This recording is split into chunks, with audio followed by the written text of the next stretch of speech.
Hello everyone, welcome back to SUG and 100 days 100 DI के segment में आप सभी का स्वागत है।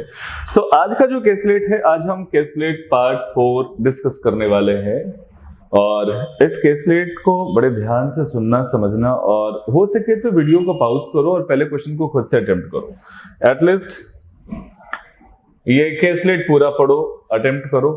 और जिस किसी ने भी पार्ट 1, पार्ट 2 और पार्ट 3 हमारा नहीं देखा है, वो जाकर के जिसका लिंक है वो डिस्क्रिप्शन में गिवन है, ठीक है, आप जाकर के वो देख ले या प्लेलिस्ट में देख ले, वहां मिल जाएगा 100 डेज 100 डीआई का। शुरू करते हैं इस क्वेश्चन को। और क्वेश्चन क्या कहता है, एक पढ़ देते हैं। और क्वेश्चन कहना चाह रहा है कि ABCD 4 स्टूडेंट्स है। जैसे ही मैं एक लाइन पढ़ूंगा मैं काम तुरंत फटाफट यही करूंगा। ABCD बोला ऐसा, मैंने भी लिख दिया।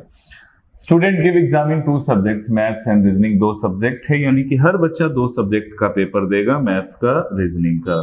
ये भी बच्चा मैथ्स और रीजनिंग देगा, ये बच्चा भी मैथ्स और रीजनिंग, और ये बच्चा भी मैथ्स और रीजनिंग। इतनी बात समझ में आ गई।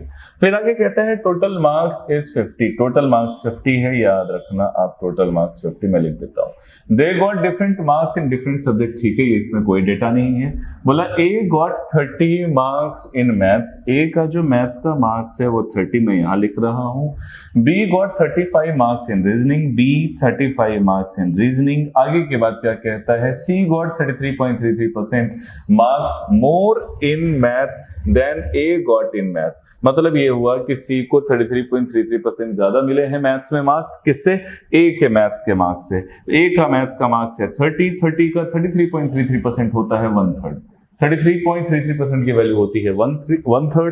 30 का 1/3 होता है 10 ज्यादा मिला है C को मैथ्स में मार्क्स, यानी कि C को मैथ्स में कितने मिलेंगे? 40 मिलेंगे। इतनी बात समझ में आ गई।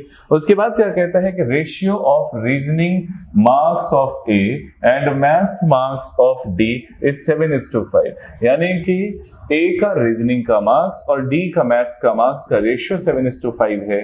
तो आप यहाँ पर 7x और 5x लिख सकते हैं कि नहीं?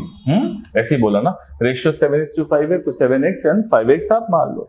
सो A का रीजनिंग का मार्क्स 7x और D का मैथ्स का मार्क्स 5x। आगे कहता है where total marks A got is 65। A के टोटल मार्क्स दे रखा है 65। अच्छा एक बात बताओ, ये 30 है तो ये कितना होगा? ये 35 होगा, तभी तो टोटल मिलाकर के 65 होगा है। अब ये 35 होने के लिए x की वैल्यू क्या होना चाहिए? x should be equal to 5, और x अगर 5 है तो ये कितना? ये कंफर्म हो गया कि ये 25 होगा। चलो सारी चीजें आगे की लाइन में पढ़ता हूं। आगे कहता है कि D got 5 marks more in math than in reasoning. D के मैथ्स के मार्क्स रीजनिंग के मार्क्स से 5 ज्यादा है, तो जाहिर सी बात है कि रीजनिंग का मार्क्स क्या होगा? 20, इससे 5 ज्यादा।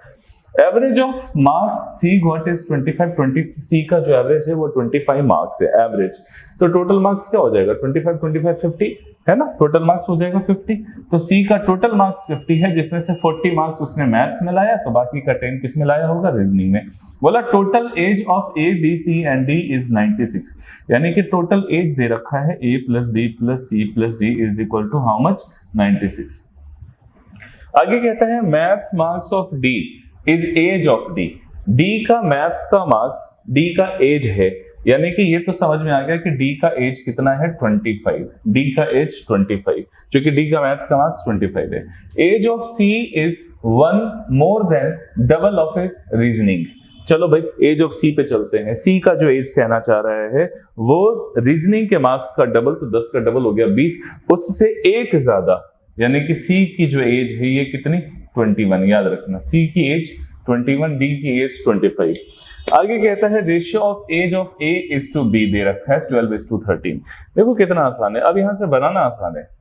ऐसे टोटल एज 96 था, 96 में से 25 एंड 21 यानी कि 46 जाकर के घट जाएगा, तो A प्लस B की एज आ जाएगी। A प्लस B की एज कितना? 50। और बोला इनका रेशियो दे रखा है 12:13। रेशियो कितना? 12:13, यानी कि 12x एंड 13x बोले तो 25x, और 25x की वैल्यू दे रखा है 50। x is equal to how much? 2। x is equal to 2, तो यहां से ये आ जाएगा 24 साल और ये आ जाएगा 26 साल। तो A की एज 26 एंड B की एज सॉरी ए की एज 24, बी की एज 26। क्या पूछा है? Age of B 26। ठीक है, 26 ये इसका आंसर है। नेक्स्ट